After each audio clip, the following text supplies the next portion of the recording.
एक शुमाली पाकिस्तान के पहाड़ों में वाक़े चतराल एक खूबसूरत वादी है। 280 वादी में बसता है एक कदीम और मुनफरिद कबीला कालाश। 3 कालाश लोग हजारों साल से अपनी रिवायात को जिंदा रखे हुए हैं। उनका दावा है कि उनका नस्ब सिकंदर आजम के सिपाहियों से है। कालाश की 3 बड़ी वादियां हैं, बम्बूरियत, बरेर और रंबूर। ये वादियां खूबसूरती, सकाफत और तारीख का खजाना हैं। कालाश लोग रंग बिरंगे कपड़ों, रिवायती मूसीकी और रक्स के लिए मशहूर हैं। इनकी मजहबी रसूमात चलमे जोश मौसम बहार की आमद पर खुशी मनाने का त्यौहार है। ओचाल फसल की कटाई पर शुक्राने का त्यौहार होता है, जबकि चौमास सर्दियों की आमद और पाकीज़गी की अलामत है।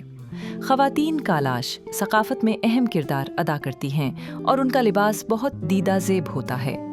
कालाश ज़ुबान कालाशा कहलाती है, जो ख़तरे से दो चार है। इनकी तादाद सिर्फ चंद हज़ार है और ये सकाफत मादूमी के ख़तरे से दो चार है। हुकूमत पाकिस्तान और बैनुल अक़वामी इदारे अब इनके तहफ़्फ़ुज़ के लिए काम कर रहे हैं। सयाहत ने कालाश वादियों को दुनिया के सामने मुतारिफ़ करवाया है, लेकिन जदीद दुनिया का दबाव इनकी सकाफत पर असर डाल रहा है। कालाश कौम हमारे सकाफती विरसे का एक कीमती हिस्सा है। इनकी हिफाजत हम सब की मुश्तरका जिम्मेदारी है।